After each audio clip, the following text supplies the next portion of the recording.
잘 아시다시피 때가 되어지거나 아니면 명절이 되어지면 자녀들이 그래도 부모님들에게 선물을 하는데 가장 좋아하는 선물은요, 뭐니 해도 머니입니다. 그래서 그냥 이렇게 세서 많으면 가장 기쁘다 그러죠. 그래서 여론조사를 해봤더니 부모들이 가장 기뻐하는 선물은 뭐 어디 여행권 뭐 이런 저런 거 다 필요 없습니다. 그냥 현찰을 주는 걸 최고 좋아한대요. 지금은 돌아가셨지만 저희 장모님께서, 어머님께서 자녀들이 조금씩 이렇게 드리는 그런 그 선물이 있으면 그걸 받으셔갖고요, 좋아는 하셨는데 보니까 하나도 안 쓰신 거예요. 하나도 안 쓰시고 여러 손가락이 있지 않습니까? 5손가락, 자식이 5손가락이 있는데 그 5손가락 가운데 때때마다 아프고 힘든 손가락에게 받은 선물들을 모으고 또 장사를 하셨으니까 모은 걸 모아서 덧붙여서요, 선물로 주시는 거예요. 이 5손가락 가운데 가장 그래도 세상적으로는 가장 힘든 가정이라 그러면 아마 저희 가정이었을 겁니다. 그러니까 어머님께서는 5손가락 가운데 이 막내딸 이 손가락을 위해서 정말 부단히 노력하시고 모으셨던 것들을 통해서 선물을 하시는 거예요. 부모님들이 현금을 받는 것을, 현찰을 받는 것을 좋아하시지만 그러나 함부로 쓰지는 않지 않습니까? 소중하고 귀한 것이기에 또다시 소중한 일로, 복된 일로 그렇게 사용하려고 하는 것이 또 부모님들의 마음이 아니겠습니까? 그래서 그 선물을 떠올리면 너무너무 감사하고 귀하게 여겨지는 거예요. 여러분, 우리 마음속에, 여러분의 마음속에 정말 귀하게 그리고 기쁨으로, 감사함으로 계속해서 남아있는 그 선물이 다양하게 많았으면 좋겠습니다. 오늘 본문 말씀에 누가복음 24장 전체의 말씀은 누가가요, 이제 누가복음을 마무리하면서 저와 여러분들에게 큰 선물을 주십니다.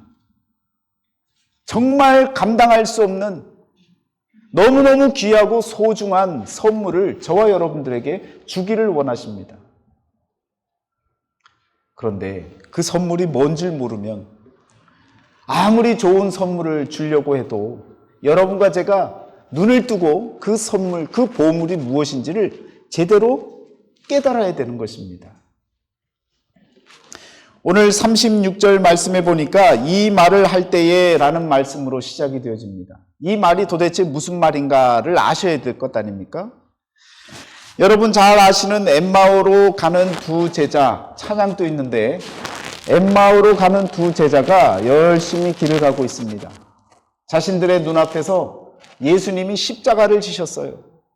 그렇게 믿고 따랐던 믿음의 대상이었던 예수님께서 십자가에서 처절하게 죽임을 당하셨습니다. 얼마나 충격이고 트라우마고 너무너무 무서운 일이었겠습니까? 모든 것을 다 내던지고요, 엠마오로 가는 거예요. 그런데 이 엠마오라고 하는 지역이 자신들의 집일 수도 있겠는데 엠마오라고 하는 이 의미가 핫스프링입니다. 뜨뜻한 물이에요. 여러분, 피로하고 지치고 힘든 몸을 이끌고 여러분 쉼을 가지려면 어딜 가요? 온천 같은 데를 가지 않습니까? 그런 곳에 가서 한번 푹 물에다가 몸을 담그고 다시 새 힘을 얻고 살려고 하는 마음들이 있잖아요. 아마 그런 마음이 아니었나 싶어요. 실망스럽고 절망스럽고 고통스럽고 모든 것을 다 잊어버리고 다시금 새 힘을 얻으려고 한번 엠마오로 내려가고 있었던 이 두 제자였는데 그 가는 길에 예수님이 나타나셨습니다.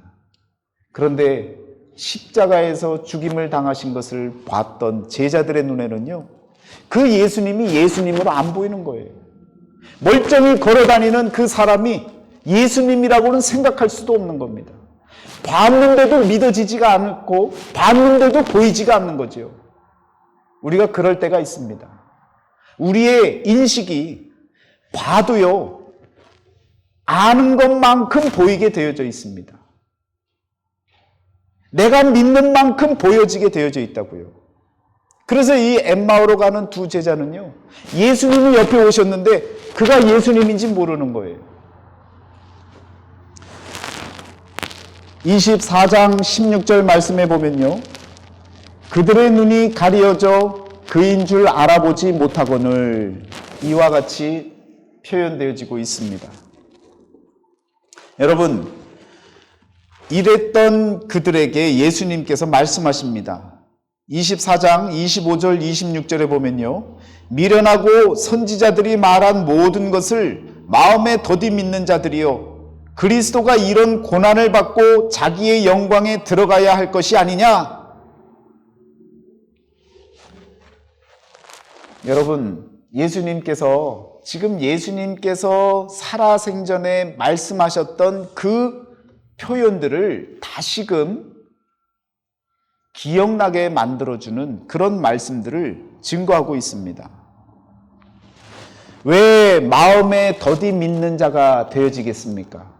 여러분, 왜 믿음이 우리 마음속에 가끔 없을 때가 있잖아요? 왜 없어집니까? 명쾌하게 그 답을 로마서 10장 17절에서 말씀해 주고 있습니다. 믿음은 들음에서 나며 들음은 그리스도의 말씀으로 말미암느니라. 내 마음에 믿음이 없는 이유는 말씀을 안 듣기 때문에 그래요. 그리고 그 말씀이 그리스도의 말씀인 것임을 깨닫지 못해서 그러는 거예요. 그래서 마음에 믿음이 없는 거예요. 제자들도요, 믿음이 더디 믿는 그 이유는 들음이 없고 그리스도의 말씀이 마음 가운데 없었기 때문에 이와 같이 믿을 수가 없었던 것, 그리고 예수님이 이미 하셨던 그 말씀도 기억나지 않고 믿을 수가 없었던 것입니다. 심지어 그들은 예수님이 십자가에 못 박히시는 그 장면까지 봤기 때문에 모든 소망이 이제는 없는 거예요. 절망만 그들에게 남겨졌던 것입니다. 그런데 24장, 누가복음 24장 27절에 또 보면요, 모세와 모든 선지자의 글로 시작하며 모든 성경에 쓴 바 자기에 관한 것을 자세히 설명하십니다. 그랬더니 말씀을 들을 때 어떤 일이 벌어집니까? 여러분, 그들이 다시금 그들의 눈이 밝아지는 역사가 일어나는 겁니다. 그래서 31절에 그들의 눈이 밝아져 그인 줄 알아보더니, 믿음이 다시금 생기니까 죽었는데도 불구하고 자신들이 봤음에도 불구하고 그가 바로 예수님이시라는 것을 다시금 볼 수 있는 그 눈이 열려지기 시작하는 겁니다. 여러분, 이건 믿음의 눈이에요. 우리 마음에 하나님의 말씀을 듣고 그 말씀이 그리스도의 말씀으로 말미암은 것이다라는 그 믿음을 갖고 바라보면 믿음으로 보여지고 들려지는 법입니다. 여러분, 그렇게 눈이 밝아져서 예수님인 줄 알아보고 또 그들이 서로 고백을 하지 않습니까? 32절에 뭐라고 얘기합니까? 우리에게 말씀하시고 우리에게 성경을 풀어주실 때에 우리 속에서 마음이 뜨겁지 아니하더냐? 서로 느낀 바예요. 하나님의 살아계신 말씀을 들으면요, 우리의 마음은 뜨거워지는 겁니다. 하나님을 향한 열정이 생기는 거예요. 내가 어떻게 살아야지라고 하는 마음이, 뜨거운 마음들이 생겨나고요, 더욱더 열심으로 살 의지가 생겨나게 되어지는 것입니다. 그런 마음이 생겨나니까 이들이 어떻게 합니까? 다시 발길을 돌이킵니다. 어디로 돌이켜요? 예루살렘으로 돌이킵니다. 여러분, 말씀을 깨달으면요, 예루살렘으로 가게 되어져 있어요. 오늘 저와 여러분들도 말씀을 깨닫잖아요. 그러면 예루살렘으로 우리의 발걸음을 돌이킵니다. 세상을 향해, 쉼을 향해, 편리함을 향해 나아가던 그 발걸음이 예루살렘이라고 하는, 교회라고 하는, 성전이라고 하는 그곳으로 우리의 발걸음을 돌이키게 되어져 있습니다. 이들도 발길을 돌이켜서 예루살렘을 향합니다. 말씀을 깨달으면 예루살렘으로 나아가는 것이 성경에서 보여준 삶의 방향이고 그리고 길입니다. 여러분과 저도 날마다 말씀을 깨달아서 성전을 중심으로 살아가는 그런 믿음의 삶을 살아나가시기를 축원합니다. 예루살렘은 어떤 곳이냐? 평화의 터전이고 평강의 터전입니다. 그런데 그곳으로 가면 십자가를 느낄 수 있고 십자가를 져야 되고 십자가의 사랑이 있는 그 자리인 것을 저와 여러분들이 깨달을 수 있게 되어지는 것입니다. 여러분, 엠마오의 방향은요, 지리적으로도요, 동쪽입니다. 아니요, 서쪽입니다. 그래서 가다 보면 여러분 해가 등지게 되어져 있어요. 저무는 지역으로 가는 겁니다. 그러나 예루살렘은 동쪽에 있어요. 햇빛을 바라보고 나아가는 곳입니다. 참 말씀 여기저기 뜯어봐도 다시 봐도 얼마나 귀한 말씀입니까? 빛을 바라보고 다시 나가는 그 방향이 예루살렘 방향이라고요. 빛 대신 예수 그리스도를 향해 나아가는 삶이 되어지시기를 축원합니다. 그곳으로 가면 십자가의 사랑이 있고 우리에게 평화의 터전으로 우리에게 평강을 허락해 주시는 하나님의 사랑이 그 가운데 있는 줄 믿습니다. 아무리 지치고 힘들고 너무너무 고생스럽고 어렵다 할지라도 성전을 향해 나아가는 여러분들의 발걸음은 하나님께서 평강으로 그 마음을 안식으로 채워주실 줄 믿습니다. 그러면 오늘 인생의 최고의 선물을 저와 여러분들에게 하나님이 주시기를 원하시는데 이미 말씀을 통해 우리에게 주셨습니다. 예수님께서 제자들에게 다시 나타나신 거예요. 이 말을 할 때에 우리의 마음이 뜨거워지지 않으냐? 그러면서 이제 돌아와서 이런 여러 가지 경험의 이야기를 같이 예루살렘에서 이야기를 하고 있을 때에 예수님이 찾아오셔서 이렇게 말씀하십니다. 36절에 너희에게 평강이 있을지어다. 할렐루야. 여러분, 이것이 최고의 선물입니다. 이 평강이 최고의 선물이라고요. 목사님, 그게 뭐예요? 왜 평강이 있을지어다? 그게 왜 최고의 선물입니까? 그래서 말씀이 깨달아 주셔야 되는 거예요. 그 이유를 지금부터 말씀을 드리겠습니다. 여러분, 그들이 놀라고 무서워하며 그 보는 것을 영으로 생각하게 되어집니다. 37절에 그렇게 나와 있죠. 예수님께서 너희에게 평강이 있을지어다 나타나셔서 이렇게 얘기하셨더니 영으로 여기는 거예요. 두려운 존재 마치 귀신처럼 여기는 거예요. 그래서 이게 뭐야? 놀라고 있는 거예요. 그래서 놀라고 무서워하여서 그 보는 것을 영으로 생각했다라고 표현하고 있습니다. 그런데 예수님께서 뭐라고 42절에 뭐라고 얘기하십니까? 이에 구운 생선 한 토막을 달라고 무슨 먹을 것이 있느냐라고 했더니 구운 생선 한 토막을 드리지 않습니까? 여러분, 이 구운 생선 한 토막은 누가 지금 해놓은 거예요? 제자들이 직접 구워서 만든 맛있는 생선이죠.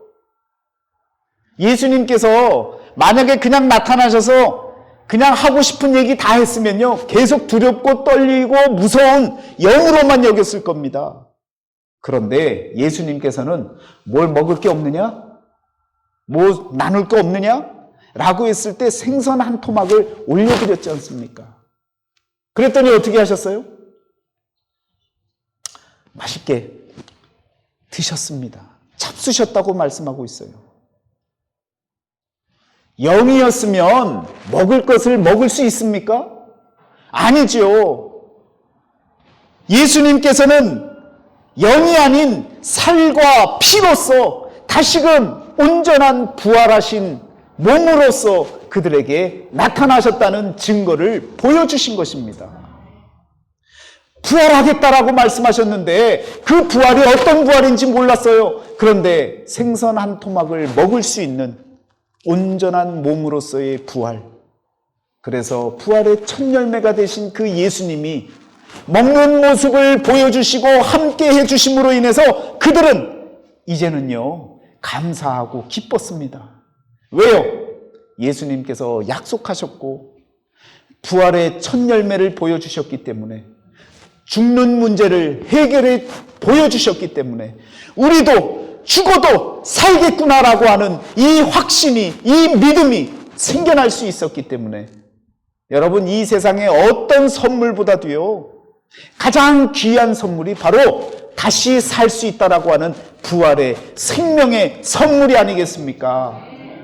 여러분, 그래서 평강이 있을지어다 라고 말씀하신 이 표현은요 놀라운 선물입니다. 오늘 저와 여러분들에게 믿음으로 여기는 그 선물 가운데 최고의 선물은요 평강의 선물입니다. 예수님은요 평강의 왕이십니다. 그래서 평강을 우리에게 주실 수 있는 거예요. 만약에 여러분 어느 누가 와서 여러분에게 평강이 있을지어다 라고 이야기를 하면요 평강의 주인도 아닌데 평강을 주는 것은 잘못된 거죠. 그건 이단이에요. 평강을 소개하고 하나님의 말씀을 증거할 수는 있어도 평강을 여러분 줄 수는 없어요. 그렇지만 평강의 왕이 되시는 주님께서는 평강이 있을지어다 라고 귀한 선물을 허락해 주신 줄 믿습니다. 여러분, 그 귀한 선물이 우리 인생의 믿음으로 바라볼 때 최고의 선물이 되어지는 것입니다. 여러분 마음에 평강이 있고 여러분 마음에 부활의 확신이 있는데 세상에서 어떤 것이 여러분을 문제 삼을 수 있겠습니까? 어떤 것이 여러분을 두렵게 할 수 있겠습니까? 그 선물 하나면요 여러분 이 세상에서요 마음껏 여러분의 주장을 마음껏 펼칠 수 있고요 하나님의 뜻대로 사는데 어떤 고난도 이겨나갈 수 있는 능력이 주어지는 줄 믿습니다.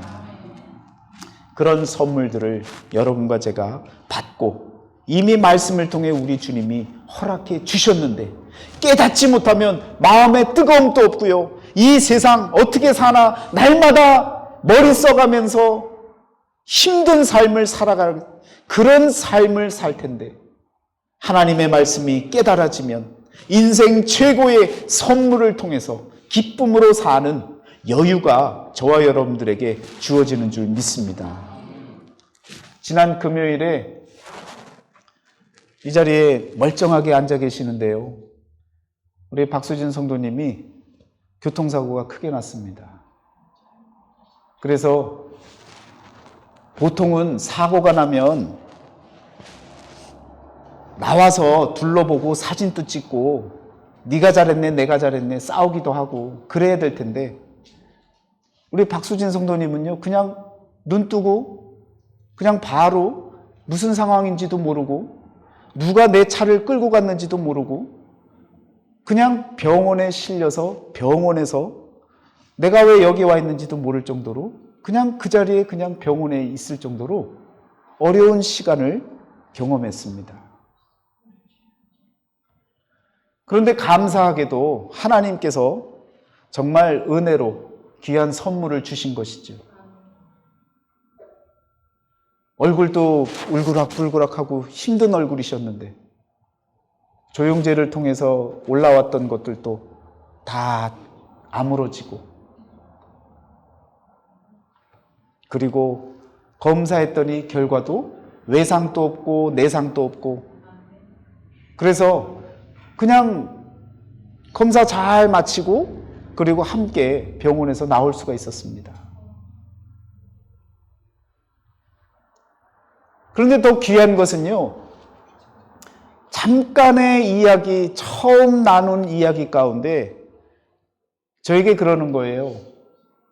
하나님께서 이 같은 일을 주셨는데도 감사하다는 거예요. 그리고 하나님과의 관계 속에서 하나님이 왜 나에게 이런 시간을 주셨는지 깨닫는다는 거예요. 그래서 감사하다는 거예요. 보통요, 목사가 신방 가거나 아니면 병원에 가면요, 그냥 하소연을 많이 합니다. 왜 이런 일이 나한테 일어났는지, 아유, 왜 그런 사람이 뒤에 달라붙었는지, 왜 사고를 나갖고 이렇게 힘든 시간을 보내는지, 아유, 어려워요, 힘들어요, 죽겠어요. 이런 표현은 많이 해도 보자마자 하나님께 감사하는 마음을 갖고 지금 죽어도 하나님이 불러가시는 건데 어때요? 하고 오히려 넉살스럽게 말씀하시는 그 표현이 하나님께서 저에게 주시는 선물이었습니다. 여러분과 제가 우리가 살아가면서 여러 가지 선물들을 많이 받고 사는데요. 정말 믿음을 통해 감사한 고백을 드릴 수 있다면 그것만큼 귀한 선물이 없습니다. 여러분, 가정에서 그런 믿음의 고백들로 인한 선물을 받아보시기를 바랍니다.